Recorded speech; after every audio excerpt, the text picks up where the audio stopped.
Hello everyone, welcome back to Tier 2 Talk. Another episode, Josh, we're flying through now. A returning guest and a new one here for the show with the Alliance boys, Robin and b0den. How you both doing? Yeah, I'm doing good, thank you. Doing fine, thank you. Chilling. Nice. You were talking you had a long day before this. I bet you it's probably the last thing you want to do after the long prac is come and talk about Counter-Strike even more. Nah, you always have time to speak about Counter-Strike, I think, so it's all good. All right, should we get Kickstarter, Ryan? Yeah, absolutely. I mean, one thing we were obviously talking about before we went live, but the viewers at home might be quite intrigued on an off-official day, what you guys actually get up to. So maybe, Robin, you can kind of run us through the process of what the team gets up to on a day when you got no officials to play. I mean, usually, I think we start around like 10 or 11. Then depending on our plan, we have maybe 1 or 2 hours of server time. And then usually around like 5 or 6 scrims, probably like basic with a break somewhere in between. So yeah, that's a usual day for us. What's a usual day for you, Ryan, when you're not working? Lose Elo all day, every day, and play Tarkov. To be fair, I've been enjoying Tarkov a lot recently, so yeah, that's my life when I'm not working. What about you, Josh? You? Yeah, did a bit of editing, pugs when I can, and then yeah, UKIC. But yeah, other than that, that's about it, really. There you go. Just a small man in a big pond. We can talk about the finished events, Josh, because that's one of the points we wanted to talk through. There's a lot to get through, I think, in terms of events. We'll start with EPL, not to be mistaken with ESL Pro League. This is the other EPL. This is knockoff EPL. This is like European Pro League. Season 13. I feel like this event came out of nowhere and not too long ago. I'm already on like Season 13 finishing up and the start of Season 14. So, do you want to have a little chat about that first? Yeah, I mean, unfortunately, we might have to touch on your results not being the best in this competition. But one thing I do want to mention is one of the teams that are participating here, Ryan, is Bleed, right? And I think I casted their game the other day where Zinchenko nearly beat Bleed, and Kassad had some big words to say that, you know, there's changes coming. So yeah, it makes me wonder for a lot of these teams involved in these kind of cups, like what sort of changes are going to be made moving forward. But for you guys, unfortunately got grouped. Do you want to tell us about maybe some of the games you played? What, Ecstatic in your opening game, and then you played the new look Spirit Academy in the game after that? Well, yeah, I think we should have beaten Ecstatic, to be honest. I think we played pretty good in that best of 3, and there was probably a swing round or 2 that would have changed the whole outcome, but yeah, unfortunately, we didn't make it, and then I think we got pretty owned by Spirit Academy, if I'm not completely mistaken. I don't really remember, but yeah.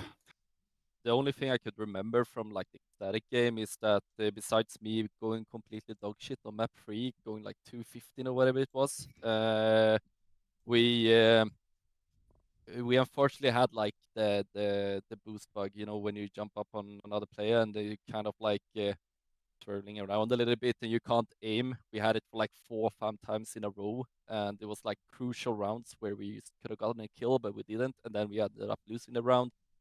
And yeah, I mean, that was a little bit frustrating, but it is what it is now. It's a game. Do you find these guys are difficult to play? Because I feel like they're quite consistent at the moment, like going fairly deep in a lot of these tournaments, and they're qualified to the RMR. They're kind of hanging around top 30, top 40 on HLTV. They seem to be getting good results recently. I honestly don't think they're too difficult to play. I mean, they're obviously a good team, but I don't think they're very hard to play against. I think they're quite like.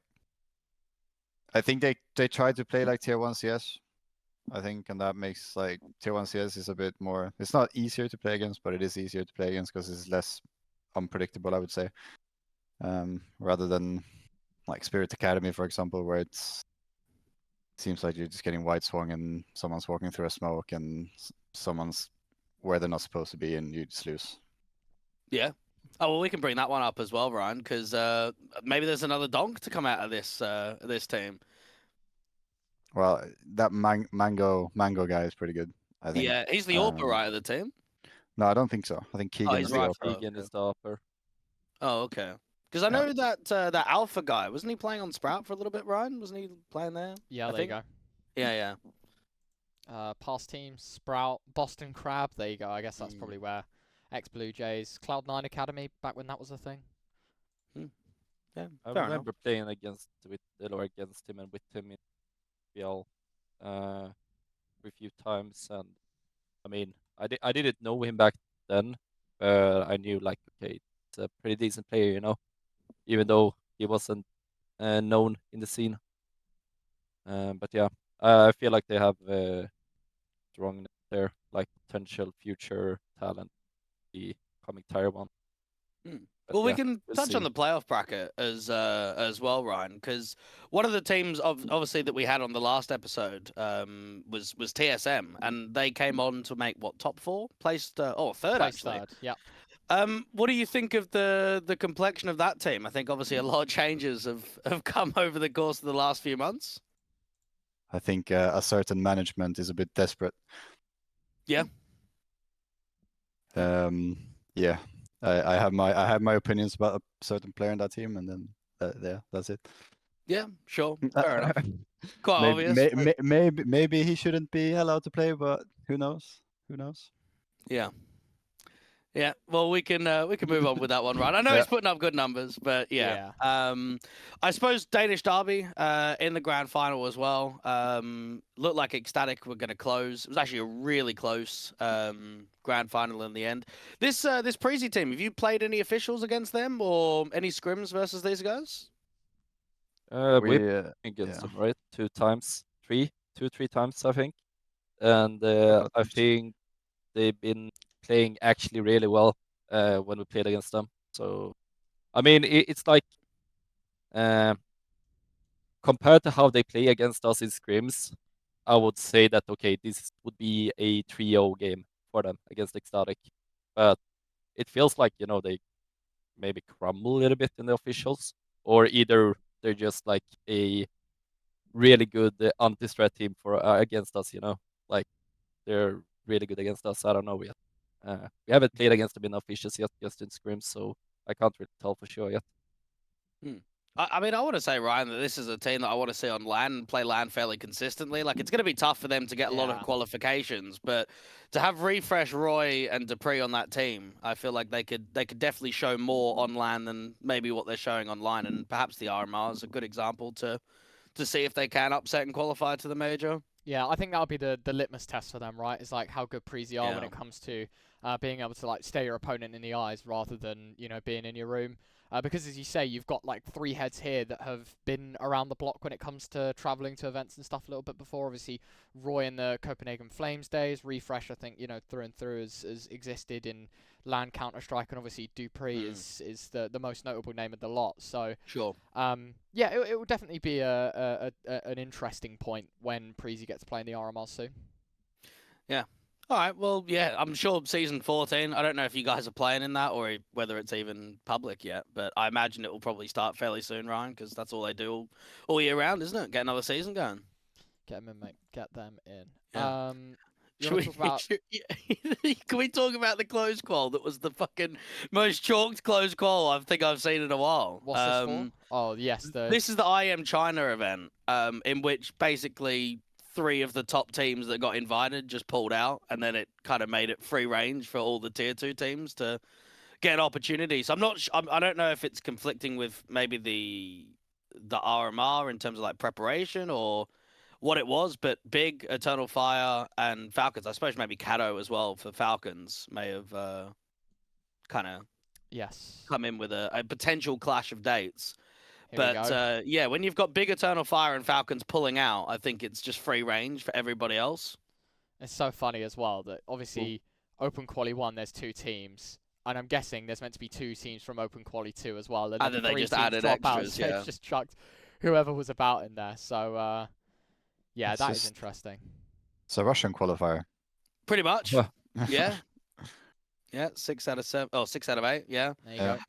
And then Nemega, who, to be honest, I do not even know who is on this lineup. Like, in comparison to the previous one where they had Speedak and Lollipop 21K, like, I feel like Nemega just have not shown anything for the last year or so. And then all of a sudden they've got this lineup with just random players that win the entire thing and go to China. Yeah, I don't know much about them either, to be honest. Yeah, I don't know. Like, BetBoom just choked. I mean, so did Kill Eagles, both the, like, two favorites that should have at least been in Put a dent in. contention of going the Yeah. whole way. Like, BetBoom got smashed as well. Like, they're top, what? They're top 15? Top Currently 20-ish? ranked 18th in the world. Yeah. And they lose 2-0 to Nemiga in the opening game, and then 2-1 to Forza in the lower bracket. No, Celta's playing over on Forza. I didn't notice that. That might not be official. That might just be like a stand-in situation. But yeah, I don't know. I think it's just one of those quals where just some random stuff happens. Why is this actual TV profile stretched? Am I seeing that there, or is that? I don't think he's stretched. Is it not? I think he's just a big guy. I could have sworn that it looks. I don't know. Maybe I'm It going looks a little insane. bit stretched. Yeah, it does look a little bit stretched in this photo. I don't know. Anyway, yeah, I don't know, Josh. To be honest, about this qualifier. Is there any teams here that you've played recently? Not in officials. I think we played in Cilia in one of the RMR qualifiers and beat them pretty easily. But other than that, we haven't played them in officials. Yeah, because I think like BetBoom and the Nickelback team, they're going to the RMR. Then Espionage as well. They made it all the way to the grand final, so maybe see a little bit more from them. Yeah, I wonder how that Espionage team was going to do, because obviously they lost Lucky. They got Lucky. No, they got him back. They got him back. Oh, did they? Yeah, yeah. Oh, fair enough then. Oh yeah, of course. Never mind. Back to because that's the the good old days. old Tricks lineup, Yes, isn't exactly, it? That's yeah. like the core. Because he went to Astralis for a bit, didn't he? But yeah, no, fair enough. Got him back. Fair enough. Yeah, that is interesting. I wonder why they didn't invite like, because obviously this is done off of ESL World Ranking, right? That's correct. Yep. Yeah. Like, why didn't they just go down the list more and then just invite the next teams? Unless the teams pulled out too late. Like, does it tell us when they pulled out?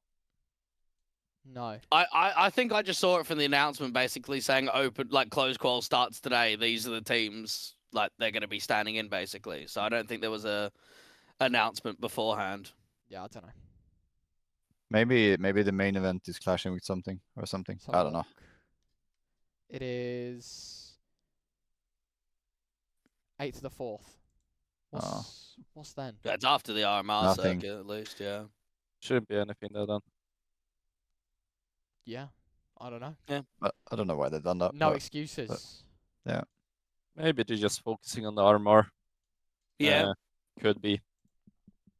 But I mean, still weird, you know, like all of a sudden they just drop out once they accepted the invite already as well. Yeah, don't know. I mean, even Pera, Aaron's team that's going to the RMR, they're playing in the Blast Showdown qual that is 3 days. So, like, I can actually see what the dates are. What is it? 16, 17, 18, and then RMR B starts on the 19th. And it's like, why would you play a tournament that you could potentially be playing 2 out of 3 days the day before the RMR? But I don't know. I suppose. I guess a team like them are not in a position to really like skip decline out of you in. anything. Yeah, possibly so. Yeah.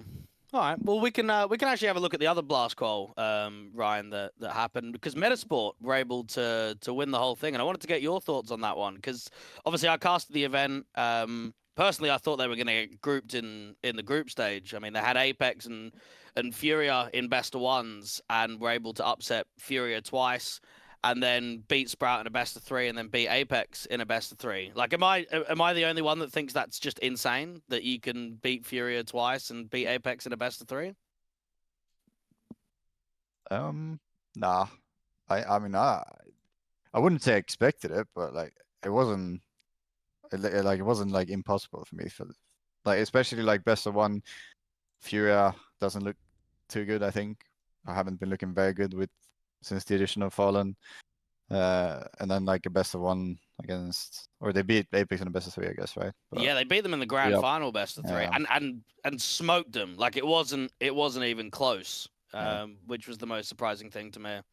But I think this Metasport team is like, I think the current meta of the game is like very, very good for them. Like they have very high skilled riflers, MR12 as well. Like I think that favors them as well. I mean, and then I probably a tiny bit of like honeymoon period still. So I think I wasn't very surprised that they won it, to be honest, with the lineup they have at the moment. I'm just curious to see how they will do in the long run. I think they'll be a very good short-term team, but then how they will progress is what's going to be interesting to me. I think if they can do it consistently, or if they'll just fall back into being like top 50 maybe or whatever. Yeah, I mean, I think we've definitely noticed, Ryan, that Nilo has been like a really good rifler for the last couple of years or so, especially on Young Ninjas, kind of proving it there. I think their rifle pack, Adam B, Susp, and Nilo is very solid. The one thing that was very concerning was Giacchino. Felt like very inconsistent over the course of the group stage and the playoffs. I mean, even the grand final. I mean, for an AWPer to go 25 kills, like I know everyone else was kind of stepping up. So we'll have a look for Metasport. They're probably the weakest team, I think, going into the actual showdown itself, because they've actually changed the whole bracket. Because it used to be, I don't know, did you play a showdown, b0den, when you were there in the game? Yeah, they played one when they signed with Alliance, before right? Alliance. Yeah. But that was just European, wasn't it? Because now they've kind of put NA and EU together and then made one extra round. No, you shouldn't have. I think there was international. Yeah, I don't think ours was only EU either, to be honest. Oh, really? They usually have 2 brackets, one in North America and one in Europe. Wasn't it? We won like, I think we won the Nordic qualifier to that. Yeah. So I think you will find the event if you go from this one. Go to like the qualifies 2. Yeah, you have to go into the showdown. No, you see the prize. Yeah, you'll have to go into the prize pool. Oh, okay, I'm with you. Yes. There you go. Okay. Bro, it's so confusing. Like, why isn't it all listed just up here? It'd have been lovely. Yeah, there we go. No, look at you. What are you guys on about? Oh no, there wasn't. I thought it was many more teams. My bad. So, because I think this is the first time, because obviously they've added more teams to the partner system at Blast, so they've now made it round of 16 rather than just quarterfinals. But it also means, like, I feel the out of region teams, like especially the NA teams, are going to have a much tougher time here. Like if you qualify through the North American Masters or the South American Masters and you just get, I don't know, Falcons or Cloud9 in your opening round, it's a bit, I don't know, it's a bit shit for the North American teams, I suppose, but I don't know. Yeah, I've always hated how, I know it's called a showdown, so it does make sense. Like, Blast have always called these the showdowns, where it's like if you lose one game and you're out. But you are right, like, seeding-wise, realistically, you're going to have all of these, like, Rare big... Adam's going to get choked. Oh, yeah. They're gonna face, like, a Big or a Falcons or a Gamer Legion. It's like, well, you travel all the way from, like, from where you were playing, like, in the Asian Cup. You come all the way over to Europe, right? You set up for a day, you do media, you play a game, and then you get sent right back home afterwards. Like, I don't know, like... Yeah, seeding's going to be rough for some of the weaker teams, that's for sure. Yes. Another funny thing about this is I remember on Twitter seeing Ant, who's like the like the CEO, right, of Apex. Let me get the tweet. Yeah, Hang on, if you link it to me, I'll open it. And he's I don't know if you guys saw this.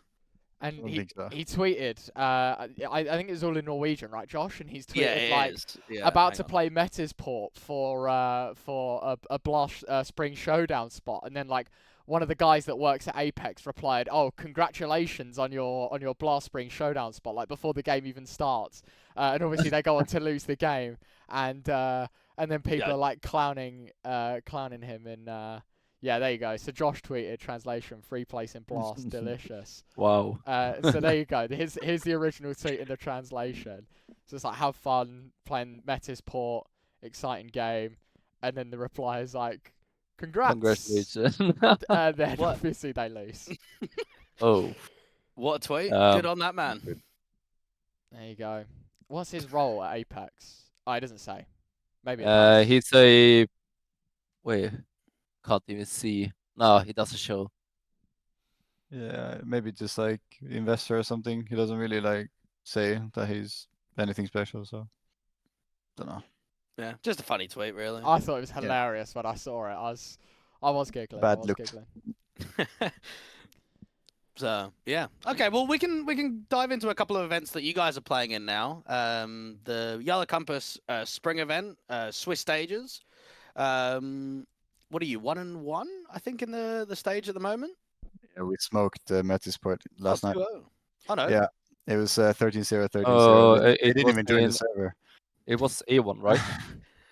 Oh, that Yeah, was 'cause- A1. Yeah, true. Yeah, A1. I It thought that was was in Compass. Yellow Compass. We won against 9-2-0 Okay. Yeah, last yeah. week. Yeah. Oh, because you casted their game against Passion, didn't you? I think did I cast both? I definitely casted the. I don't remember, man. It all blurs together, honestly. But we'll start with the downside, because obviously I remember going into this game and saying, like, you know, Passion, unknown team, like. You look at the names that are listed on their team, and the only guy that I even the two people I remotely know are Jacasmo and Zerafix, right? Like the only two names I've even remotely heard of before. And I think I remember Map 1 Ancient is like they come out the gates absolutely swinging, like first like pistol, first gun round, second gun round. You're like, what, 8-0 down here? Like, did they catch you by surprise? Because I remember me casting it, and I was like I didn't expect this from these guys at all. Yeah. I mean, I guess it did. Yeah, I don't remember much of the game, to be honest. But I remember I wasn't happy after the game. About right. That's all I remember. That's all I remember, really. The only thing I could probably remember from this game is that you know, it's always like, you know, you try to do some sort of anti-stratting against some teams, which is actually like, you know, when you're playing against these type of teams that are playing a little bit more with the flow and just doing what they're feeling like on the day, it's pretty hard to anti-strat them, you know, and then you go into the game and you have a picture on how they're gonna play, right? And then all of a sudden they're just doing something else, right? And then we just gonna say like, okay, we're gonna have to scrap the game plan, you know, because they are obviously not doing as we were told. And I think that's like pretty common in the Tier 2 scene. Like, you know, some teams, they just playing with the flow and just doing unpredictable stuff all the time, as Robbie mentioned. While other teams that are playing a little bit more like Tier 1 Counter-Strike, more structured, it's much more easier to like anti-strat and like, you know, predict what's gonna happen in the game. So yeah, I mean, I remember Ancient, you know, they started CT side and they just like started to do stuff that we weren't expecting on the T side. That caught us a little bit off guard, I suppose. We can bring up, if you can, Ryan, the Passion game against Bleed, because obviously that was the game in the second round of Swiss that I covered. And this is just mental. That I think they were 0-5 down when. So basically, all of map 1, Zerafix was having like tech issues, was having internet loss. He was just DCing and rounds. And then they come out to Ancient and they're 0-5 down. And then Zinchenko joins the server and. Or 09, right? Yeah. Oh? Or 08?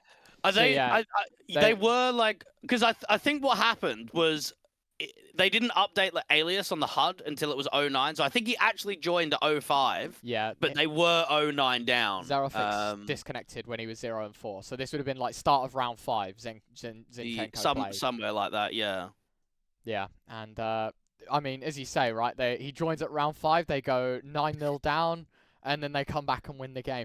Do you know, it must be so humbling, right? Like, I could just imagine, hopefully it doesn't happen to you guys, and you know, I stick it in your face a bit, but like, could you imagine someone that has a full-time profession and makes like a massive amount of money, right, playing football just for his hobby to be Counter-Strike, come on, and then play against like this team of like tier 1 players, you would say, right?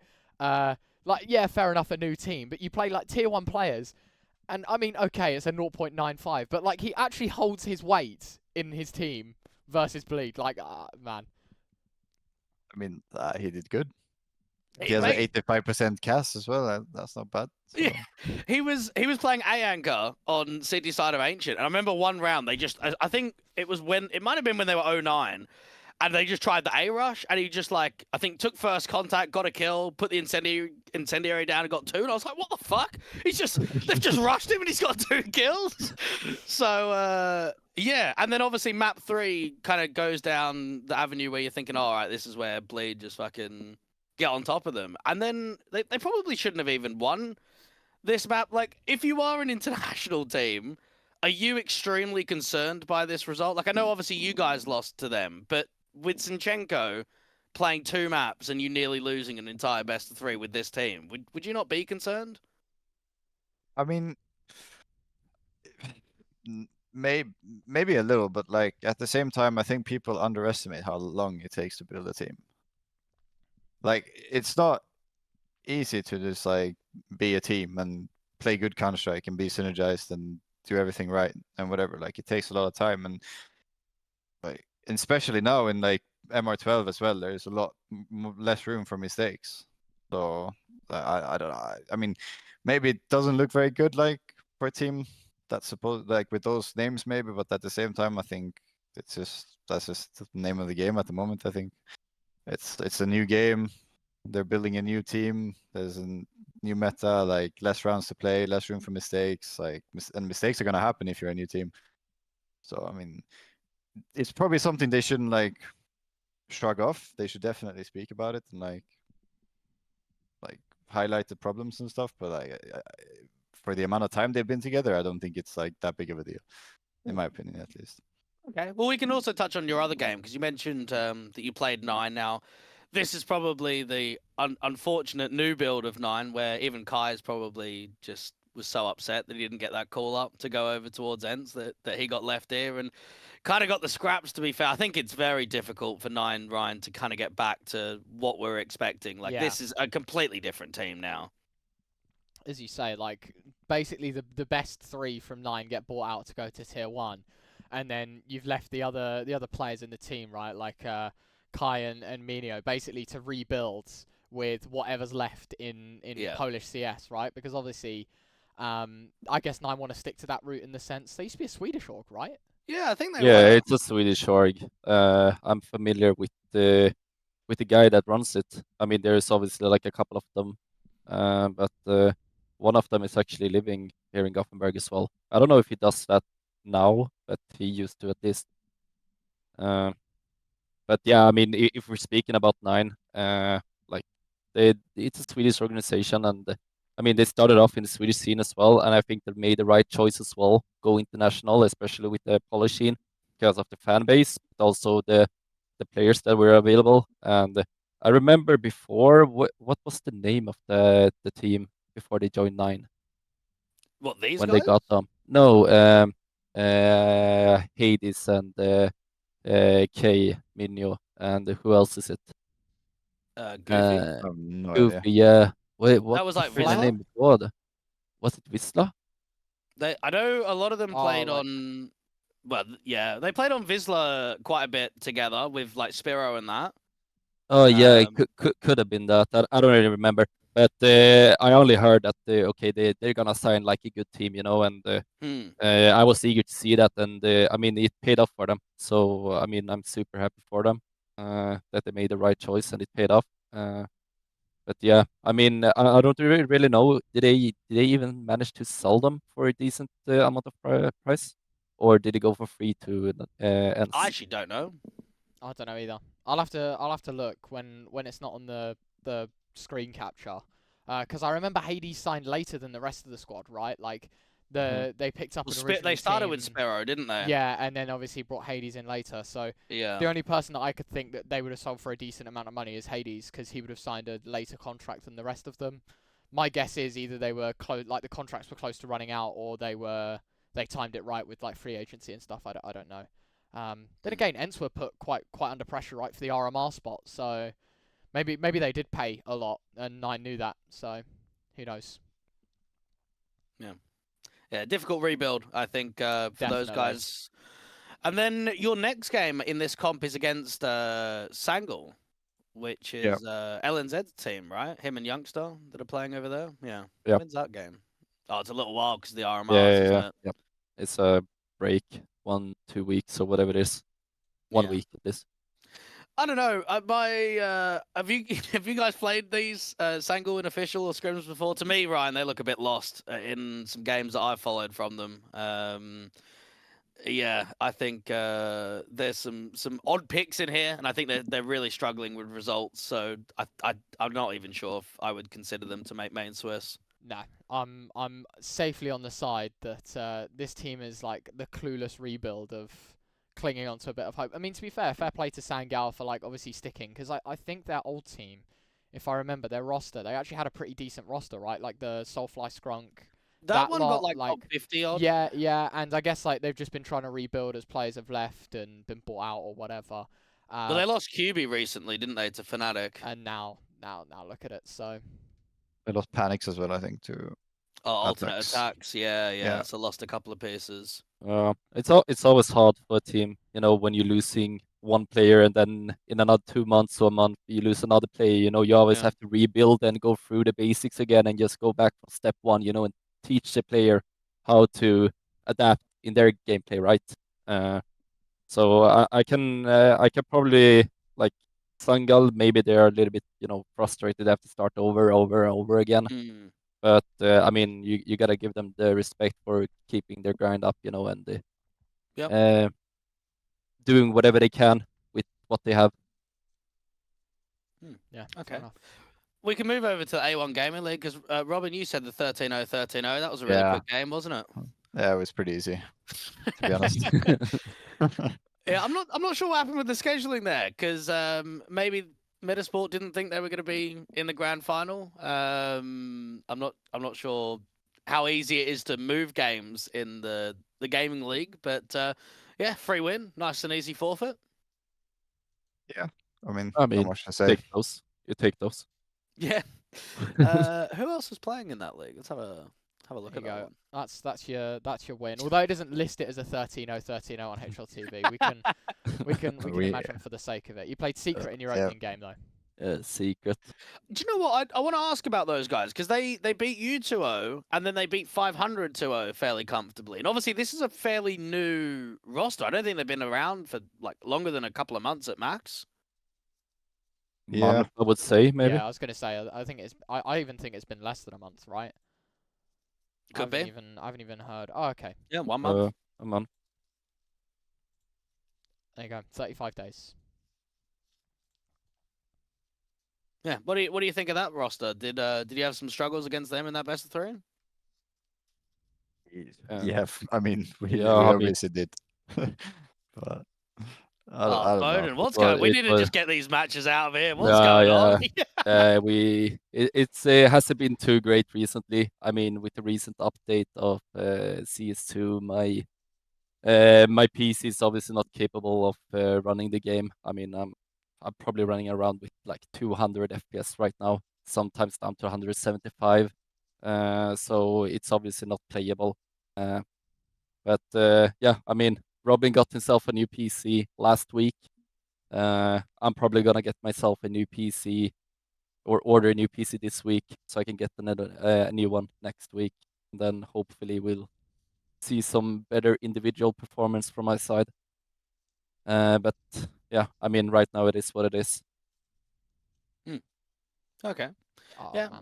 It's so fucking crazy to me that people have to buy new PCs to run the game at like good whatever, man. I'm not gonna get. Yeah, I mean this PC as well. I bought it for like 4 years ago. Quite expensive as well, and I was told like, you know, this is the shit. You know, you're gonna keep it for like at least 8 years. You know, everything is gonna run smoothly. And now after 4 years, I can't even play CS2 with a decent FPS. You know, so I mean, I'm just gonna have to open my wallet, I guess, and just buy myself a new PC. You know. Yeah. But yeah. Yeah. Well, we can have a look at some of the other teams that are participating. I mean, it's obviously a very similar format to the Compass event, just main Swiss, straight into playoffs, and I think some invited teams. Yeah, 4 more. Yeah, when we get on a little bit later. I don't think your draws even. Yeah, no, you haven't had a draw for round 3 just yet. No, but I think we'll probably play like FTW. I think if that's how they draw it. Okay. Worst 1-1 team against the best. Yeah, it's usually something like that. It depends though, because you know you can end up playing against a team that you played in round 1, and then they will swap it over a little bit. But yeah, I mean, we didn't play against FTV, so we're probably gonna get it. That's my expectations, at least.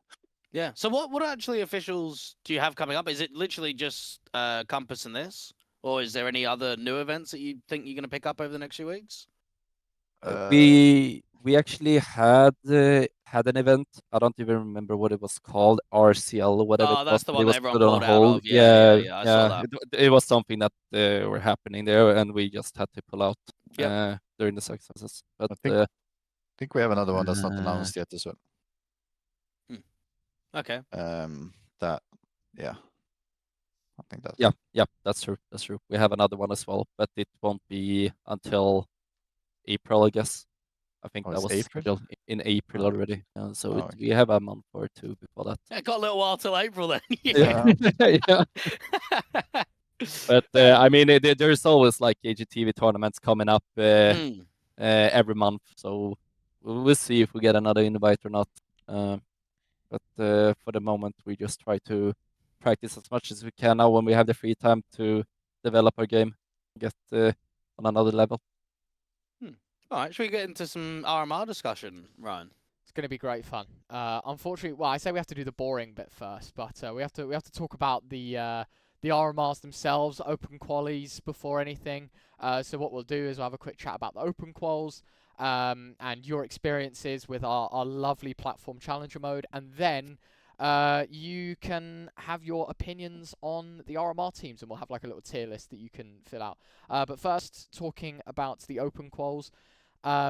There was so much trolling. I'm not sure if you were in the Discord at all, like having a look at some of the messages. It would be, man, what a day to be alive. I think I even remember making a tweet, and it's like Quix is in there like tagging random pros, being like, contact this person if you need your game reset, and like it was everyone's- actually me who was contacting or he was adding. Yeah. So I mean, it's actually funny now because I think I remember I got like 2 messages on my PM with people like saying I need help with this match, and I was like, come on, what is happening? You know. Let's see if I can find the tweet really quickly. But yeah, we obviously know challenger mode was a bit of an interesting situation. But how did you find the open quals? Because I think a lot of people sort of share the same opinion that, you know, like, even though there's no better way to do it because the volume of teams, but like single elimination, it can be quite demanding, especially how long some of the days were as well. We lost to cheaters in 2 of them. Yeah, that and doesn't help. one of the results got reverted, but the other one didn't. So, but it was still like not great. And I think, I don't know, I don't think it was the best planning putting it right after like a break like they did. That was kind of bad as well, I think. But yeah, Well, like the timing of the start of the quals, do you mean? yeah, like Yeah, the first qual started on the 8th of January. So yeah, Yep. and like that's pretty close to like Christmas and New Year's, right? So that was probably the biggest downside of it for our part. But then obviously like cheating and stuff doesn't help. But overall, I think the admins and stuff they were pretty good to us, I think. Like I didn't think we had that many issues except losing to cheaters. So, and I guess you can't do much about that. And like one of the games they got reverted, so I mean, we only have for the result we only have ourselves to blame, and for the rest it was all right, I think. Yeah, I think that they can be quite long and difficult, those open quals. We get a lot of decent teams, like not even this time around, but just in previous circuits, like top 20, top 30 teams that can't even make the round of 16s or make the round of 32s, like really struggling early on. I mean, you guys have played a shit ton of open quals recently, right? Because you had the RMR circuit, and then you also had the event that got Metasport into the Blast qual. Yeah, didn't you have to play the open quals for that one too? Yeah, we did. We lost to them actually in the qualifier. They won Oh, okay. in a game that we probably should have won ourselves, but yeah, there's no, you can't say that in CS, I guess. And then we played the AM qualifiers as well on top of that. Right, yeah, quite a lot of open quals then. Yeah, and I'm not a big fan, honestly. Not a big fan. Yeah. They were. What would be the change for you? You reckon then? for me personally, like I don't like the MR12. Oh, so we're going we're going right to the actual That's it. CS changes. You reckon back to Oh. MR15 then? Yeah. For me, I think that would be beneficial, for us at least. I think, because we're shit at piss rounds, so we just always start like 5-0 down, and then the game is over. So, nah, but yeah, that's. I mean, I feel like the MR12 is fine, but you gotta have to make some sort of change with the economy system, because you can't be having so many ecos when it's MR12. Because yeah, I feel like the economic system is for MR15, and I mean, I wouldn't be too surprised we will see some changes anytime soon with the economic system. Right. Should we get the tier list out, Ryan? Should we get some thoughts of the RMR? Because Yeah, the we first one can- actually starts in a few days, doesn't it? I think Yeah. 2 days time. We can talk about some RMR tier lists. Everyone at home can also do them. I'll link them in the chat as we get through. Basically, we're going to give you a tier list, 4 categories. They range from should to no chance. Your job simply puts teams in the correct slots. So you can chat amongst yourself. This is like a group decision. So all the teams are listed. You just put them where you think they're gonna rank in the RMRs. This is starting with RMR A. All right. So we I can start mean, with 3D Max and work our way along, or you can pick the good teams to put in should and. Now we can go from 3D Max. I think we can begin there. Go for it. I think they could qualify, for sure. I think they play good CS. For me, at least. I agree. And I think 9 Pandas could also qualify. Yeah. I I think. feel were they playing like really good? Like they won the They won what that was the LAN in event? Serbia. Yeah, Yeah. exactly. But I don't know how they've been playing after that. But I feel like they are still like on that level that they could actually qualify for the major. Okay. I think Amcal is unlikely for me. Yeah, that's the old one-win core, Nickelback isn't it? and Forrester and Yeah. that lot. Very unlikely, in my opinion. But at the same time, it feels like, you know, those players or that team is always like, you know, the kind of like the dark horse when you're going into these RMR events. Like there's always like this, for typical the Russian team that comes out of nowhere and upsets everyone, you know, just because it's a best of one series, right? And they could potentially just like, you know, sweep out Fnatic or like even beat NIP or BetBoom in, you know, a best of one series. Maybe. But once it's like goes to the best of 3 series, I feel like they're gonna struggle a little bit more. And I mean, yeah, I mean, they did beat Charles in a best of 3. yeah, that's true. That's true. I mean, if I could, I would put them in between could and unlikely. But we don't do that here. Yeah. yeah, we don't do that here. So, I mean, this time, unfortunately, I think we can all agree that they're gonna be the unlikely.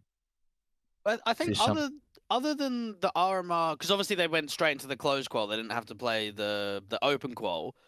But other than I think the IEM China open qualies, closed qual, and the closed qual for the RMR, that's all they've played since making this new team. Like, they really have not played a lot whatsoever. So maybe prioritizing the prac rather than trying to get officials in for this team.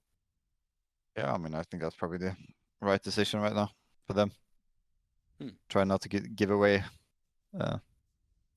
anything really for the other teams to take advantage of. I think it's smart. BetBoom next. What do you think of them? I mean, I guess could. I don't think they're stable enough to be on should. Could then? In my opinion. Well, they had last place in Kato. They had Eternal Fire and Cloud9 back to back. So They looked, fairly, yeah. They looked very tilted 1 though second, against guys. G9. Oh, Worrying. I did see a clip. Well, I think it was it Nafany was like yelling at Danist, and it was like 50 seconds long. This clip, like it wasn't just a spur of the moment, like, oh, you know, you fucked up, you did something wrong. But he was like screaming at him, and then Danist wasn't saying anything, and I was like, oh, okay, he's just copping it on the chin. And then Danist starts arguing back, and I'm like, oh, righto, okay. Keep the camera there. Keep the camera there. So yeah, they look like they're a really hot-headed team, which could affect them quite a bit at an RMR. The emotions is that's gonna determine if they qualify or not. I think if they can keep the emotions where they should be, then I think they can qualify. But yeah, I'm not too convinced they will. Yeah, okay, because they had that breakout tournament at IM Sydney when Yes. CS2 first came out. They did really well there. Where they made, I think they even made the stage. I think they played in front of the crowd, but yeah, haven't seen a huge amount from them recently. What about Eternal Fire? I mean, to me, I think they're probably one of the most exciting tier 2 teams we have right now. Like, they seem to constantly be getting to tier 1 events, seem to be upsetting tier 1 teams, seem being fairly consistent right now. What do you think their chances are at the RMR? Yeah, I mean, I think they definitely have good chances, but I'm not sure they're at the level of should qualify yet. Okay. Get them in the unlikely then? Could. Could. Yeah. Could. Fair enough. I mean, That's better than Zantara's unlikely. online. Well, Cadia, I think, was like the best pickup they could have got. Like, I'm so glad they didn't get like X-Flow back in again, or for, like, the 9th get time. like Paz or Engine Mate, bring it back on. Like, I'm glad they actually stopped recycling for a good 2 years and actually just took some young depth of someone that can just bring something new to the team. Yeah, I agree. I agree with that for sure. So that next one is obviously X Thunderflash, which did get picked up by Enterprise. Yeah, I mean, you can you can say where they should belong. I think there's no chance. Yeah, I think that I one. agree. No chance. No Yeah. chance. Yep. I was so surprised that they qualified to this RMR. Yeah, same. But credits to them. Like you can't take that away from them. But I Yeah, don't think they'll go it's very further, true. unfortunately. Unfortunately for them. Falcons next. Yeah, I mean they should qualify. Yeah. It is the end score after all, with Magisk as well. So It depends on how much more Snappy can take of Boris, though, I suppose. I don't know what's going on there, but I think they should still qualify. I think. Yeah. And I guess Space should also qualify. Yeah. Pretty much a given, isn't it? That's the case. What about Fnatic? I think I don't know. I haven't seen them enough to be honest. So I don't know. But I don't think they're on the level of teams like FaZe and Falcons yet. I think they will need time. But You reckon they could at some point get to that level? maybe With this lineup? Nah, maybe not with this lineup. Yeah, okay. Yeah, they need some more changes. Yeah, they could, but I don't know who, but I don't think that lineup they have now is like gonna be ever like a top 10 team consistently. But yeah, I would say even top 20 is a stretch for me. Yeah, I mean, they look quite weak right now. Yeah. And unfortunately, like they've picked some okay and decent players in tier 2, but there's like no even tier 1 players in that team. Like, other than Crims and maybe Body, who's previously played at a tier 1 level. Like, there's no real current tier 1 players on that team. So I don't know. I think Fnatic look very weak, and I actually think they could make quite a lot of changes after this RMR, depending on obviously how the results go. maybe they haven't played that many officials together though, so it's like that's very true. that's probably like they probably have to give them some more time, right? Other than even if they don't make this RMR, or the major. But I think they could probably still qualify. I think. Yeah, I mean they could qualify, in my opinion at least. Do you agree with that, b0den? Yeah, I do actually. I mean, we have 9 pandas there. We have 3D and I mean, if you look at the other teams, right? Yeah. Then I think it's fair to put them in the same slot, right? Yeah. G2. Yep. I Sure. mean they should qualify. No discussion there, I think. Yeah. Done. Into the breach. I have to say could, because otherwise my friends are gonna be angry at me. So we have to put them a could. For me, like you guys can change that if you don't agree with me.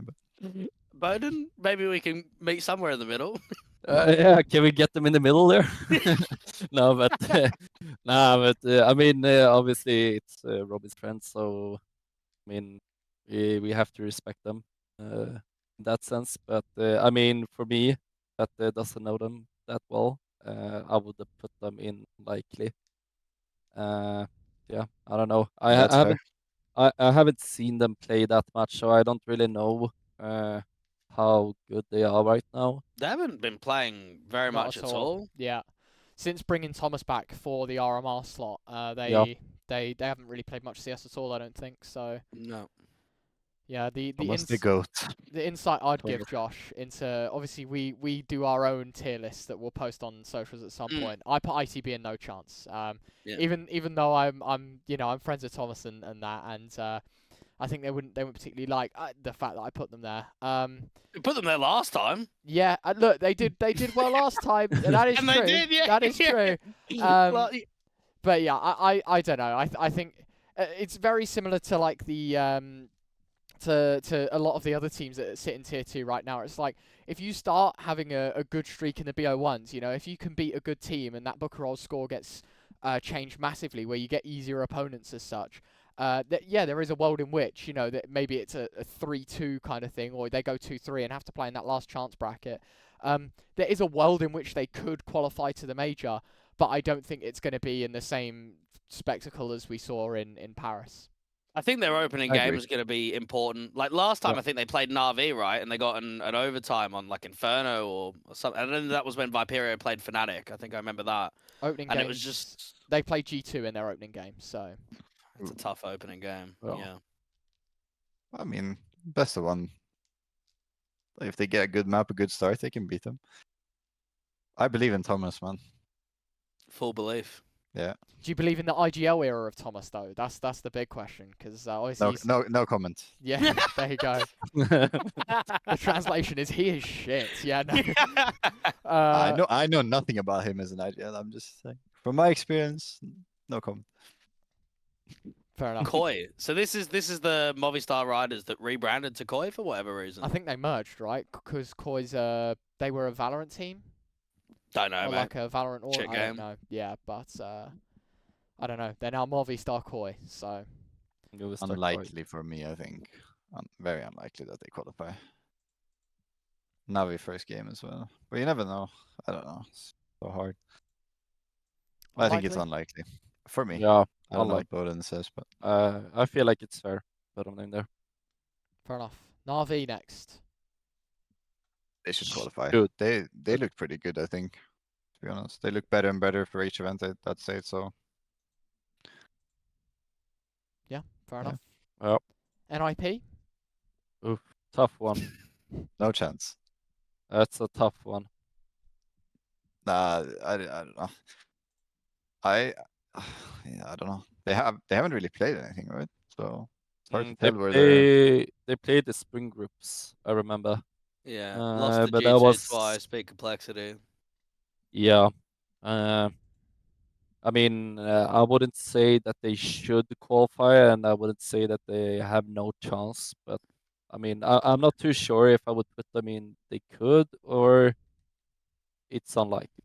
I mean, if you look at their players, I would say they could. Like, they have good players. They have Yeah. like Resin, Config, and yeah. Do you not think that the Alex move is just so out of left field for a team like NIP? Like, you've picked up an in-game leader that's worked with Spanish people and took him like 5 years to actually get a somewhat decent team, and then he's going to his first international project ever with working with tier 1 players, which he's never done before.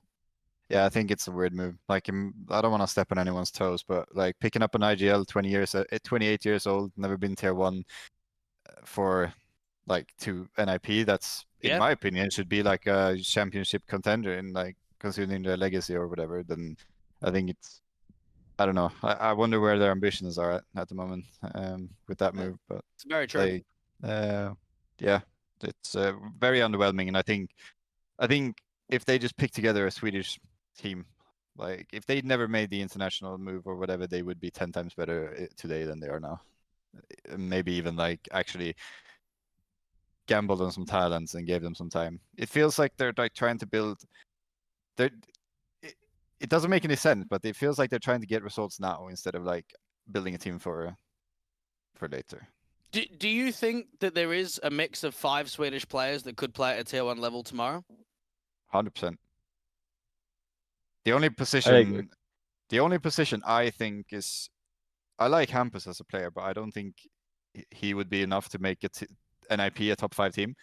I think the IGL position is the only one that we're lacking right now. I think other than that, if we could pick a mix, whatever Swedish players we want, we would be able to get like at least 4 people that could be top 5. The IGL is a question mark for me, but yeah.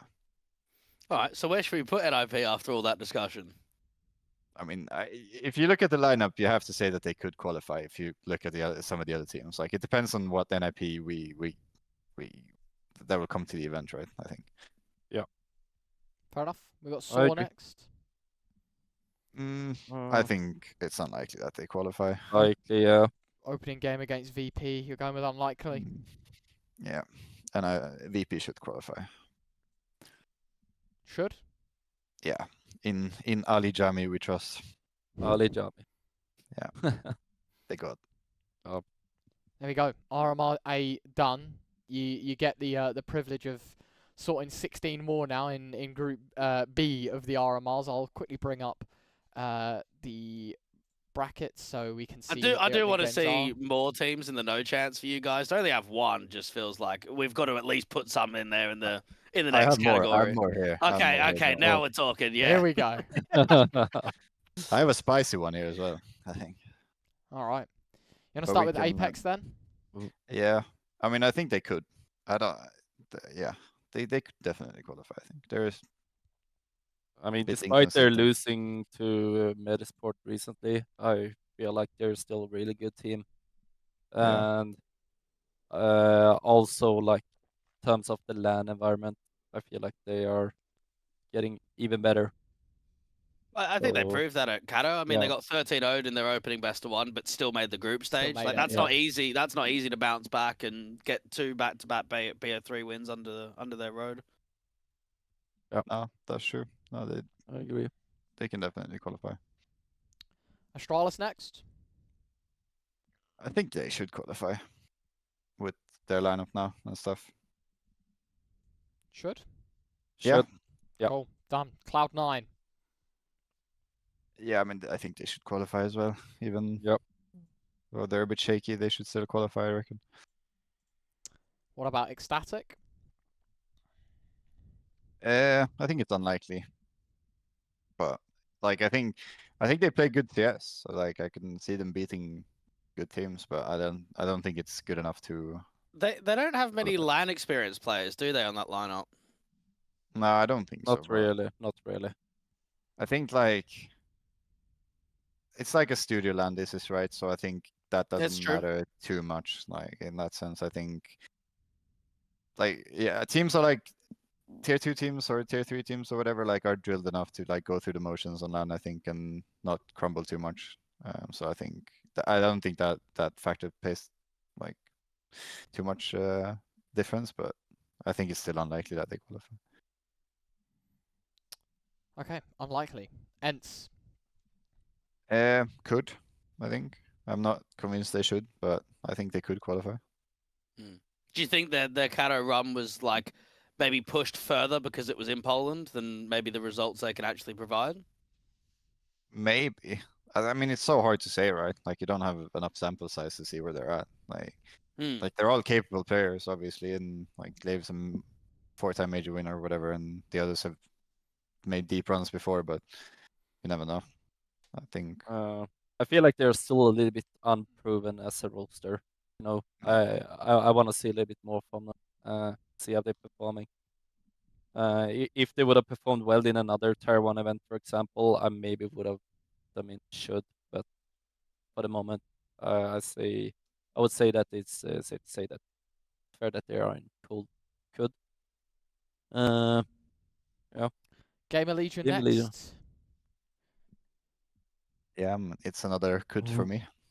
I think they're one of those teams for me when they go to these tier 1 events is they might beat one decent team and then that's kind of it. And I think that's maybe the concern of can they consistently beat tier 1 squads at this RMR? Like, obviously, it depends on the draw on who they get. Vitality first. Yeah, that's a tough draw for them.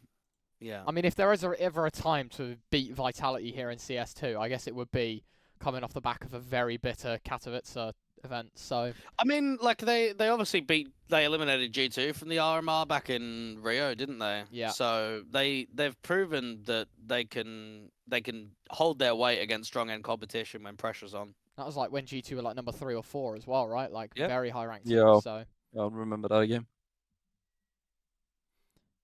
happy with Could then? Well, I am. I mean, they played the past. They played 2 majors, right? Or is it only one? They played in Paris and Yeah, they made the In stage Rio. in Paris, didn't they? and then they Rio, played they were there. Yeah, they Rio, played right. in Rio. Yeah. I'm Yeah. not sure how far they got though. I don't think they got too far. I can check Ah. quickly.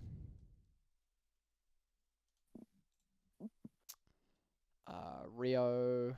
They made the event, didn't they? Yeah. Yeah, they did. Is this They made the last majors, no? Like all of them. contender? So they went 7th in RMR A for contenders. And then they placed 17th to 19th with OG and 90. Yeah. Yeah. Well, I think they could. They could qualify. Yeah. Cool. I think. For me, when I look at that roster, it's like, you know, it's a little bit weird for me. You know, I feel like they are playing maybe like, say, higher than the expectations when you look at the actual players in the roster. But I mean, it's just something with Game Elite, you know. It feels like, you know, they are a good tier 1 team, but there is no real actual star except like, you know, Snacks, for example. But yeah, I don't know. I mean, I want to put them in should, but I think I disagree. could is also fine, I guess. I don't know. We'll go with Could. I'm gonna leave it for you guys. We'll leave it in Could for now because I think there's a few more teams in the list that are going to be going in should soon. So, Guild Eagles. I mean, if it wasn't for their like major history or whatever, I would say them. I would put them in unlikely or no chance. But since they always seem to do good on LAN and in RMRs and majors and stuff, I think they could definitely qualify again.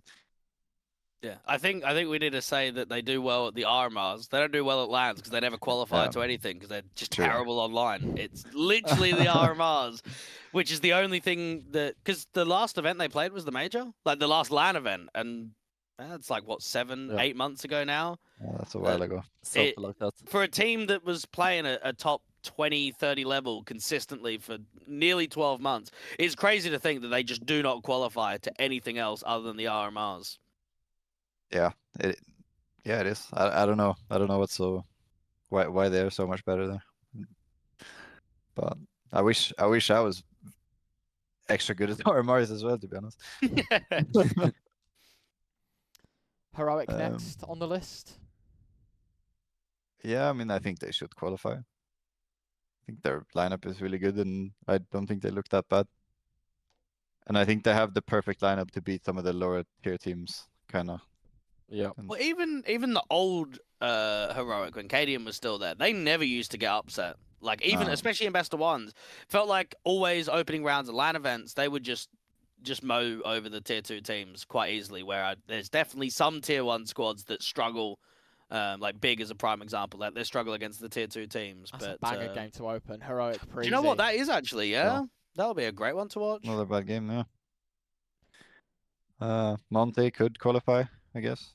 Yeah, they look really strong, and I actually like because I swear, Ryan, when we were casting them probably middle of the year last year, They were #1 on HLTV for most maps played for just Yeah, a good so 6 long. months. Oh, it was And ridiculous. now that they're finally getting invites to LANs and Tier 1 squads, they're like, oh, we don't need to grind anymore now. We can actually have a practice day and not just play 3 BO3s every single day. Every day for 7 days a week for months on end. Yeah.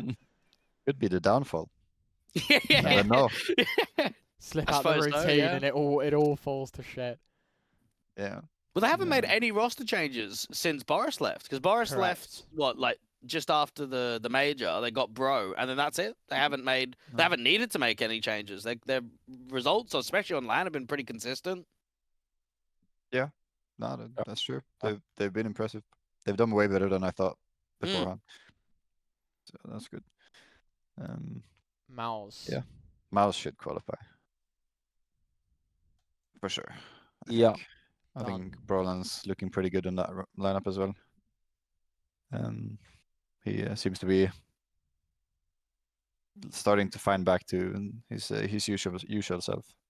So I think that's very good for Other him. than And then, maybe his playoff game at Cato. yeah, Yeah. but we don't talk about that. Yeah. We just, the memory's gone on that game. Yeah, that we look at the bigger picture, not the detail. Nexus next. For me, we have 3 no chance in a row here. We can just take them all together. Just get them all in. In a row. That's my Yeah. opinion. So you're putting OG and Pera in there as well. Yeah, for me, no chance. All of them. b0den, any disagreements? I mean, I would say Nexus, Pera, no chance. OG, I'm actually not too sure. I know that they haven't played too well. But I mean, when you look at the Ecstatic, for example, when they are in unlikely, I feel like OG should be that.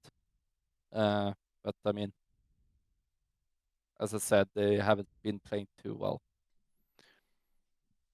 OG's I just opening feel game. like they're. They got a Good really answer. easy run for me in the close call as well. They had to beat I'll lose team in a best of 1. They beat 3D Max in a Yep, best of yep, 1, and then they beat Nexus in a best of 3. Like, yeah, I mean, it's I think not- their lineup on paper is very underwhelming. Yeah, well, there's not really any Tier 1 players other than Yeah. Keto. That's it. Yeah. Yep. So, yeah, Fair enough. fair enough. Preezy next. Yeah, I mean, I think they could qualify for sure. They have a good mix of experience and young blood, and they've been very good online. So why not? Yeah. I don't remember, Ryan, whether it was when we had Moto and that on, or when we had like the episode before, where we were talking about Preezy without Nikodos, is like the difference to maybe whether they qualified to the major or not. I think Sound was saying that, right? Was it Sound? Yeah, it might have been. Saying that if Nikodos was in the team, then they are on the verge of like being very much a good team, but weren't too sure now that he's gone. Yeah, I mean, yeah, they definitely lack an AWPer, I think, but I mean, I think they could still qualify, for sure. I think when we practiced them, I think I played against 3 different AWPers as well, so I don't really know. That's very hard to say. Well, TMB was moving the AWP around quite a bit on, I think, Copenhagen Flames and on Mad Lions, so he's probably quite familiar with the system of moving the AWP around if they need to. Yeah, I mean, yeah, I mean they could still qualify, like I said. So Oh, Spirit, this is quite an easy one. Last two, I feel like a I mean, gift they're from pretty easy God. ones. pretty easy ones. yeah, they should both qualify. Yeah, well, I'm happy with this list. Nice. There you go. 2 RMR sorted. That's RMR A, RMR B. Done. Easy. Definitely some weaker teams, I think, in RMRB than A in comparison. Like the lower end teams, I mean. Yeah. Yeah, but it's just I feel like it's so hard predicting stuff at the moment in the way CS2 is. So they're probably gonna have so many wrongs in the end. It's just I don't know. It's just like I said before, I touched on pistols and stuff. Like if a team wins the pistol first weapon round, like it's 5-0 and everything can happen really. Like the game is over so fast. So I'm sure we'll see a lot of upsets. Should we get into the dream squads now, Ryan? Yeah, I was going to say, I'm going to move this on to the Q&A session, as our first question is always to the pros that we have on. You have the blessed opportunity. You can put yourself in it or not, but the rule is here at Tier 2 Talk is you make a Tier 2 dream team. So you can either build a team around you, you can build a team that doesn't include you, but this is like the best team you can make only using Tier 2 players. Obviously, the team probably has to make somewhat sense, you know. A 5-AWP Not game. like when Arnest did 5 AWPers, yeah. Yeah, like a 5-AWP game might not be the one, and then maybe Josh at the end we can pick between who we think is. Yeah, Norbert won't be happy when Harvu do that again, will he? Yeah. I tell you what, Josh, because obviously we do it in a way that we have one person go first and then the next follow after. The rule is you can't pick the same player, so I feel like for competitiveness' sake. It should be like 1 and then 1. Like you pick each player like, back and forth. I think that's fair, right? So someone can't like hold just taking really all the good players. Exactly. So I'll let Robin start first. Well, I just want to say, Robin, you just told me that you reckon we could get a Swedish team at Tier 1. So if you're picking the Tier 2 dream team and you're not going full Swedish, then what's that about? Yeah, but what's the definition of Tier 2? We're talking. Well, it's basically any players that aren't playing for a Tier 1 team right now, I would say. What's a Tier 1 team? Like well, we can be the judges. We can be the judges. We usually say like top 20, usually, but yeah. So well, Robin, you can pick first, and then b0den will pick one, and then we'll keep going. We'll alternate back and forth until each of you have 5 players in your team. This is so hard. I need to do some research here. We'll let you pull some numbers. I don't know. This is hard. Well, you can start, b0den. You can give Robin a bit of time if you want. I rather want Robin to start first, to be honest. But I actually have no idea who I'd put in my roster. But I mean, you gotta make it make sense, right? I mean, are you picking yourselves? That's a good place to start. Are you gonna pick yourselves in your team? Do you have belief in yourself? Not with b0denmaster's PC. Absolutely not. Absolutely not with my current form. Oh shit! This is actually a hard one. When we had BTN and Sound on a couple of weeks ago, they went just Romanian lineups. So maybe if you want, you could both build Swedish lineups, and you could maybe say which one we think's better. If you want to go that route, or you could just go pure international. I'm gonna begin with myself. I'm the ideal of the team. Okay, done. Yeah, that's it. First player added for you. I feel, I mean, we mentioned him before, but I'd say Nilo. Yeah. I'm 100% sure he's gonna play in Tier 1 scene once he's finished school. I think that's. Do you know how much longer there is? How old is he? 18. I think 19? it's until the summer. I think after the summer he's done. Oh, okay. 19 right now. So. Yeah. So after the summer, I think we eventually gonna see him in a Tier 1 team. Yeah, he definitely feels like he's one of the hottest prospects, not only in the Swedish scene, but just in the Tier 2 scene for the last 12 months, 18 months or so. Yep. Well, just like TSM, I'm a bit desperate to win, so I'm gonna pick Joel. Yeah, well, he's gonna farm matches for you at least. Yeah, there you go. There's your second pick, b0den. Who are you going for? We're going for Swedish players, right? Yeah, we can. We don't have to. Yeah. I mean, we already choose 3 players. I guess we're gonna have to go with another 2 Swedish players. I mean, we have Nilo, we have Joel, we have Robin. I can put myself, you said? Yeah, if you want. Yeah, I would put myself with a good PC. All right, fair enough. So we've got 2 each now. Robin, who you picking next? Okay, so Swedish. Yeah, I need an opera. Okay, I get Era as my opera then. Okay.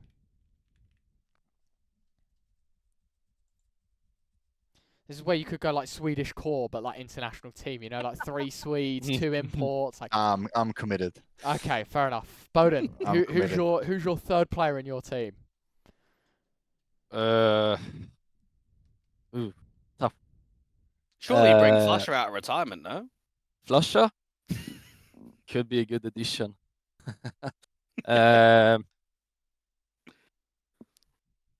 I'm gonna have to go with. I think I'm gonna have to go with Golden. I mean, As IGL, yep. yeah, as an IGL. I've been watching Gods quite a while, and I feel like Golden is building something really good there. Fair enough. And yeah, been performing great as well. I can pick one teammate, right? Yeah, one teammate. Okay, then we go Twist as the lurk anchor guy. No one's picking Bob yet. As like a hard anchor. I'm gonna go with Twist. Yeah. He's very old, but he can still hold his mouse somehow. Yeah. Somehow. Okay, so I mentioned Twist. You know what? I'm also gonna go with Twist. You can't. I can't. You're No. making your team. I'm gonna make my team now. I can pick my No, team, right? Or are we we cannot- picking? we need different players. We need. Yeah, that was the rules, no? Yeah. Yeah. So you're telling me just because Robin picked Twist, I can't pick him anymore? Yep. Okay, fair enough. I guess I'm gonna have to go with Ovid. All right. Yeah, man. Not a bad pick. We need some Fortnite in our team here. Well, I am glad that in both of these tier 2 dream teams, you've at least got 4 out of 5 of your team, and it's not just everyone from other Swedish teams. Never. So what do I need? I need like an entry fragger, I think, maybe. I don't know what Joel plays even. I mean, let's just go with an entry He's playing fragger. everywhere. Yeah, Joel can do everything. He can all Yeah, he he's can playing entry, he can everywhere. anchor. I'll just get maybe I get Sapek for my entry fragging. Yeah, bit of stuff. Okay. This is a good tier 2 Swedish team, I think. I'm happy. So this is tier 1 ready? Not ready. We need 6 months and then we Yeah, should. okay. Yeah. Need a boot camp first, and then we're talking. Yeah. 6 months boot camp. Falcons Academy, get the mean, bag. It depends. It depends on what version of Joel we get. Like, Well, the one recently seems to be doing quite well. yeah, that version we're probably major ready from the get go. But if we get the Godson version, maybe we don't go far enough. Oh, you got to risk it if you're going for the dream team. Oh yeah. Gotta risk it for the win. Våga satsa för att vinna, eller vad säger du Bodo? Yeah, våga satsa Yeah, på yeah. vinna. That's something we say in Swedish. Okay, so I'm actually gonna go with a weird pick here now because there's gonna be some role clashes here, but I'm willing to give up my op slot for someone Surely else. you're just off the team then. Yeah. No. You should see me when I'm enter fragging. I'm actually gonna have myself as an enter fragger here. I'm starting to get old. Maybe it's time to give up the op. I don't know. We'll see. But I want to add Fusi to my team. Oh, farming out in Rare Atom, out in Didn't even China. think about that one. Yeah. So no hype. I don't. Does anyone know what's the go with hype? Because I feel like he's just disappeared since he was playing with Godsent last, right? I think he's taking a break. Maybe. Okay. Yeah. That's what I read. But he's taking a break from competitive. I don't know what his plans are, but. Do you know what? Fuzi's been doing well out in China and might actually help them qualify to more LAN events. It looks That insane photo as is well in that chalked. picture. I don't know Yeah. what. Someone's like airbrushed him like 10 shades whiter. I don't know what's going on, but It's just the arms as well. I don't know. It's just Yeah. everything about it's the like photo this. looks. It's just yeah. But there you go. There's his stats for the last 3 months. He's been playing well to be fair. Yeah, Out in, he's been farming in China. in China, yeah. Nowhere Yeah. close to Dunk though. Oh, comms must be fantastic on that team. I actually spoke a little bit with him, and yeah, the comments aren't too great. Yeah. As expected. Yep. All right, Josh, are we gonna give a verdict? Who do we think? who Oh, do we well, think the team with wins? Joel's obviously got to be the best, surely. Yeah. I mean, no denying that, right? No denying that. Yeah, I think there's a bit more experience on Robin's team. Oh, We got it all. yeah, We got it all. yeah. We can even make money when we mean- lose.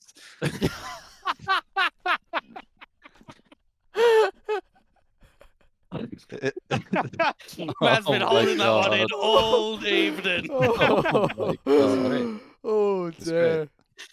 dear. Oh. Right, let's move on quick. Oh dear. He said it. He said it. He Yeah, said you it. just had to say that. Ah. Well, you just knew that was going to happen. Oh. I'm sorry, I had to. No, that's fine. Anything goes here. To be fair, like anything for the clicks. You can let us know. Invoice afterwards, whatever. Well, I don't know what to ask now, Josh. I feel like Well, I've got one for you, Robin. Yeah. Do you have many memories of playing at ESL Prem I Series and Epic LAN? Because from a UK point of view, that's I would say 2/3 of our circuit now. With Prem just died, but do you have some memories of playing UK LANs? Yeah, I mean, of course. I spent like all my band years in the UK, and then also a little after in the endpoint as well. So, yeah, of course, it's always gonna be some nice memories for me, I think. you ever coming back? I'm not too sure about that one, but Bring Alliance to an Epic LAN and see what's up. Yeah, group. Yeah. I don't. I think with b0den and Pleasant as my teammates, we wouldn't even be able to turn up to the final with the bar at the LAN. So I don't think we go there. In true UK fashion. I remember. I do remember one LAN though. We made it to the final and we were like by far the best team there. It was like me, Crucial, whatever our mix was, and me and Cryptics just stayed up drinking all night, slept under the table, woke up, played the final, won, went home. That was great. Can't get away with that anymore, but used to be able to back in the day. Yeah. b0den, have you got any funny stories from LAN events? Robin, you can maybe chime in as well. Any funny moments, funny stories? I mean, I have a few. I think I mean, I have two of them actually. So, like the first one, I think it's actually the second. That was also when I was going to the ESL Premiership, and that was actually the first time. I think it was in 2018 when I met Quicks for the first time, and we ended up getting each other's tickets for the flight, and I remember going into the UK without having my passport, and they took my ID card as well because I marked this as stolen or lost because I was been going out partying, and I got so drunk so I lost all my stuff, and then I found it somewhere. And I remember that they told me I had to go to the Swedish embassy in London to get myself another passport to travel back home, but obviously I didn't listen. So when we came to the day where I was supposed to go back to Sweden, they wouldn't let me get on the flight. So I had to go back from the airport back to Birmingham, go on like a 1-star hotel, and then take my train to London a Monday morning to get myself a new passport and then a new flight back home to Sweden. But I think the other time was more funnier, say, and that's also with Quicks. But it's also with a other player named Elo. He's not playing anymore. He was with Tempo Storm and was also playing in Lil Mix and the gamer season. But anyway, we were going to Switzerland for Supreme Masters, and I remember that we all met up at the airport in Gothenburg, and I remember it was early in the morning, and I mean we didn't have anything to do, and there is a bar named O'Leary's in Oh, I'm familiar. Gothenburg. I've been there many times. O'Leary's. Yeah. So we ended up sitting there drinking some beers before our flight, and I think after a fourth beer or something, we just forgot that we had a flight to Switzerland because we were just having a blast right in the morning. So they were actually calling us in the speakers with our names and that we have to go to the gate now because our flight is leaving. And I remember that we were going to the Netherlands first. So we had transit there, and once we got to Netherlands, we were all pretty drunk, and I mean the party just started, like kept going once we were in Netherlands, and we started to buy each other shots and stuff. And I remember I got so drunk that I lost my passport there as well. I fell asleep at the flight to Switzerland. I remember I don't have any memory whatsoever of me getting on the plane. I just remember that I woke up of a big dance, when you're landing in Switzerland. So, and then once I got to Switzerland, I was like, where the fuck is stuff? And yeah, I lost it all in the Netherlands. So, I mean, not so good memory, but I mean, now when you tell it to someone, it's kind of funny. Well, you made the grand final of that event somehow, so I don't. Oh yeah, we did. What? No, actually, it was the first one. We went to that land. Oh, the 2018 one, because I'm looking Yeah, at the 2021. Yeah, we went with represent one time, and the other time we were there as Savage, if that's correct. Yeah, that looks about right. But that was with two different rosters. The roster where we came second place, it was me, Quicks, Five, Krias, and Pepsar. Oh well, Robin, you're gonna have to up the ante here. We've had back-to-back pretty banging stories from b0den. I don't know if I have any. I don't know if I have any stories I can tell. Any fun stories I can tell. I mean, the Svenska Cupen was a quite funny one last year. Without saying too much. I always just end up. Every event just ends up with an after party where I drink too much and end up hugging the toilet. That's just every what the single after event. party's for, surely. Yeah, but I wish. I wish I could sleep well after one of them for once sometime soon, maybe. Fair enough.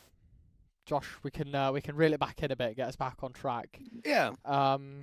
We always ask our guests on the show, like, what is it like playing in such a competitive space? Because I feel like, this time 5 years ago when I was a little spectator of the sport, there wasn't as much competition, there weren't as many names out there, and now it feels like every week we're seeing new teams, new faces, like new tournaments. Like, what is it like being involved in such a broad and competitive scene? Well, I mean, I think it's fun, and I think, well, yeah, competition is always fun, and competition is what makes you better and what makes you thrive and strive to be better. So I think it's good. I think it's nice. But when you suck, it's not too nice. So that's the downside of it. When you play good, it's always nice that there's many teams and stuff you can beat. But when you're not playing, when you're in a slump or in a bad period and you lose, then it's not great, because then you can lose to whatever and whoever. Really. Do you maybe think now, in the current day, that teams maybe are grinding too much just to try and get the HLTV ranking? Like, as a prime example, Ryan, team we know, Zero Tenacity, mate, I don't rate them whatsoever, but their HLTV rating is, like, the ranking is fairly high because they're just playing in literally every event to get that next invite. Do you think that that's a bad thing, that maybe teams are playing too much? Because if they just don't play, then they're just not getting invited, they're not participating on HLTV? I mean, yeah, now that you say it, I mean, I guess it could be negative. Now my brain's gone blank, but yeah, I know what you mean. But also, like, that's what you got to do, right? Like, that's everything is based on HLTV, so I understand why people do it, like, especially in the lower tiers. Yeah.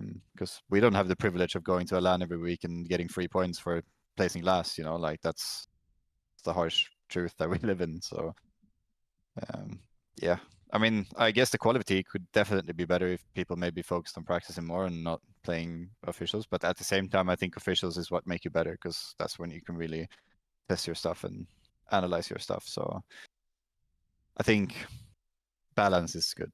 You need balance in everything. And yeah, I think we have a pretty good balance right now. I think we have not too many tournaments and more practice. I think that's it should be like. But at the same time, we're gonna be lacking on the HLTV department. So I wanted to ask b0den as well, because obviously you played with ATK out in North America. Do you want to maybe give, especially the European viewers, sort of a bit of an idea of how that whole situation went? Maybe the living situation differences and just the overall culture of, because obviously you're in Mexico and in Canada, and what difference that is to maybe being back home in Sweden? I mean, it's obviously a big difference going to not another country, but also another continent, right?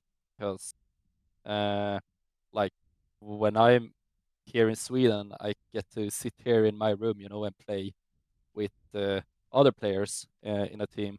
But when you're actually going to Mexico, for example, as I did, you get to like be in the same house with players, other people that comes from another part of the world, right? So it's a challenge because you know everyone has their own kind of like culture, right? Not only with like how they're living, but also like you know the food culture, like what they're eating, what they're not eating, and also how people are behaving, you know, outside the game and also inside the game.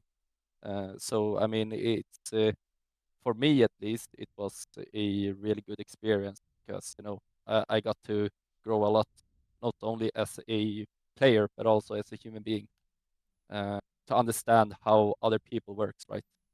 So I mean, if you ask me today if I regret uh, taking this decision, I would say absolutely not. I think it was a super good move for me, both as a player but also human being to develop, right?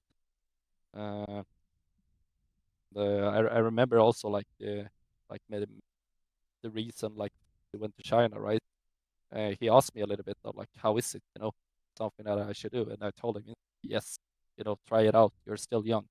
This is something that you can take with you, even though like no matter how it goes, it's just good experience, right? Try it out, you know, see how it goes.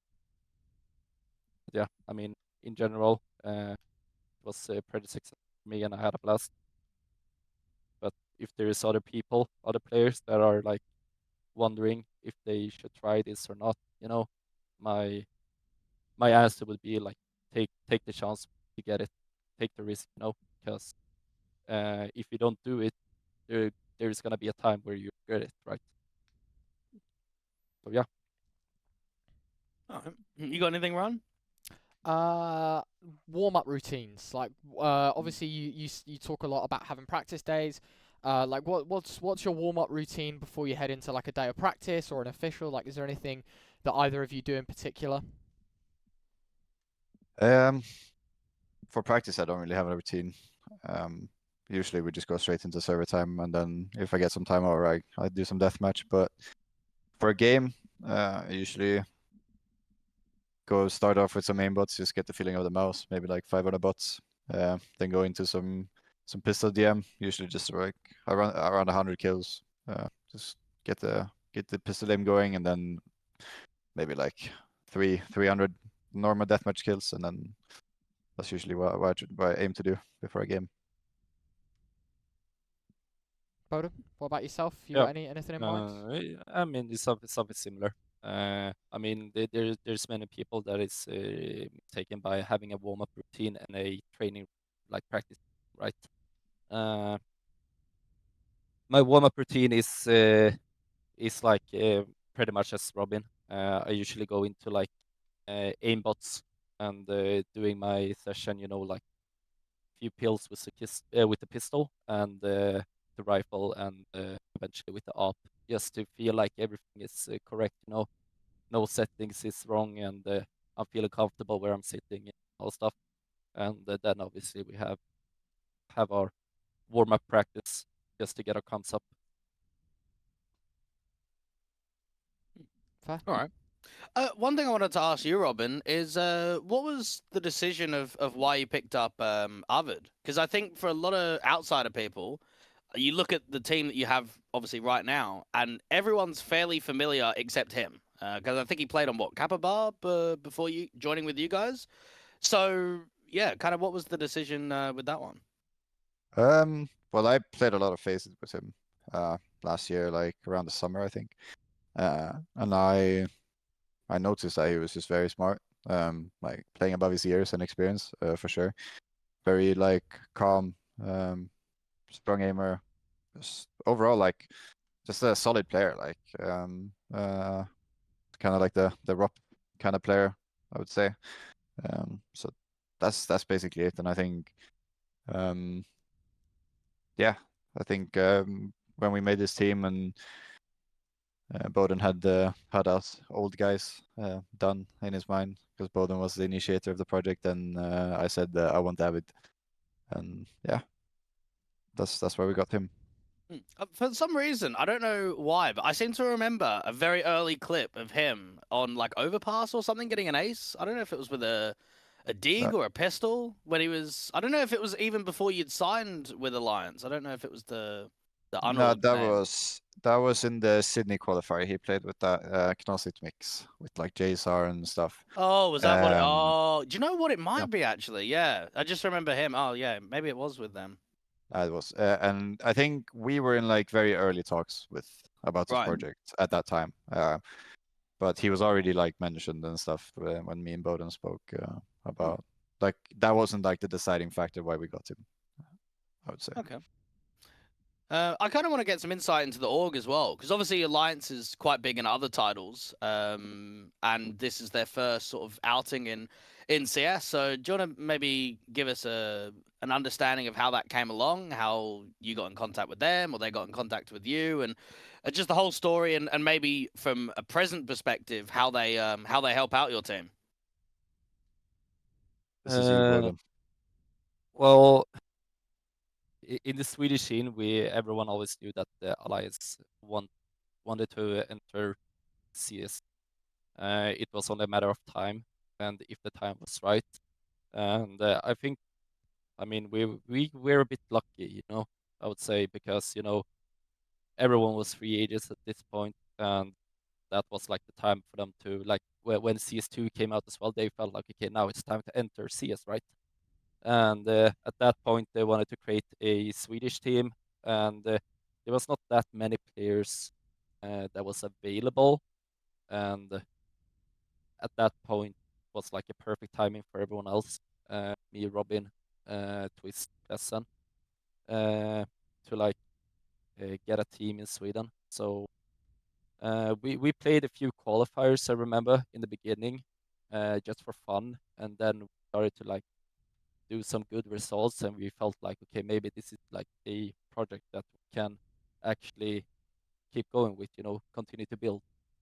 And yeah, I mean, I had a few organizations in my mind, but once I got the confirmation from Alliance that they wanted to do this, it was no question for me to like, keep going with what we had at that moment.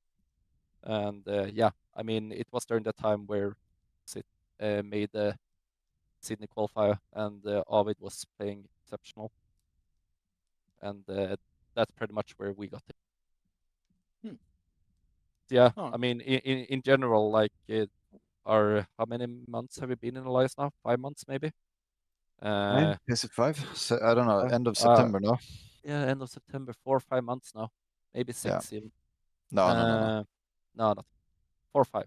Yeah, something like that. Yeah, but I mean, whatever. These months has been really, really good, I would say. I'm super happy the Alliance organization and the people involved in that organization, and I feel like they are giving us all the tools that we need to success. Yeah.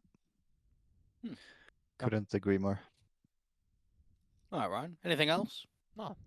Oh, one thing I did want to Oh, ask, something we do ask as well, is who's the best player you've played with and against? This can be either in scrims or in actual officials or in pugs. can't be a tier 1 player though. You can't say Simple or Yeah, Zywu or yeah. Donk or... Ant? No. Tier 2 players.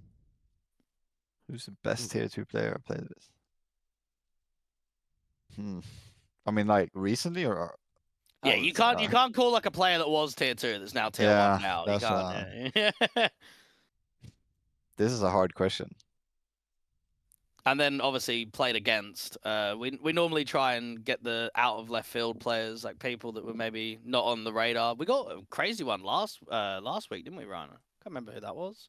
One from Gun 5. We cracked them today, I think. Yeah, we did. But best tier 2 player I played with and against. Whew. I don't know. All the good tier 2 players become tier 1 players. I don't know. Maybe we spoke a lot about Nilo. Maybe him. Maybe Nilo as the best one I played against recently. Probably. Maybe. Played with. I don't know. Honestly, I haven't played with many tier 2 players except for my team. So. What about Max as an in-game leader? Yeah, well, Max is Civilius also a good tier 2 player, I think. Very solid player. Is Thomas a tier 1 player? No, I wouldn't No, classify him as tier 1. I'm gonna say Thomas, my goat. Yeah. Thomas. My goat, Thomas. Very good. Yeah, I'm gonna have to say the same. The probably the best guy I played against is Nilo, sure. Recently, yeah. And the best player I played with, I mean, I must mention Swisher that I played Yeah. with ATK. I feel like he has all the tools to play at the Taiwan level. I mean, M80, they're doing pretty good right now. They're pushing up doing very Fortune. well. Yeah. They've made some good transfers recently. I mean, unfortunately, with Def standing in, we didn't get to see much from them at Cato. But the team as a whole seems to be putting up some really good results. Yeah, and I also remember that he was like during our time at ATK and when he was a free agent signing with the I remember that he had as well from Tier 1 teams that unfortunately didn't go way. But I mean, I just feel like he's a really, really good player. All right. Well, I'm done, Ryan. Unless you No. got anything else to chip No. in. That's good with me. Yeah.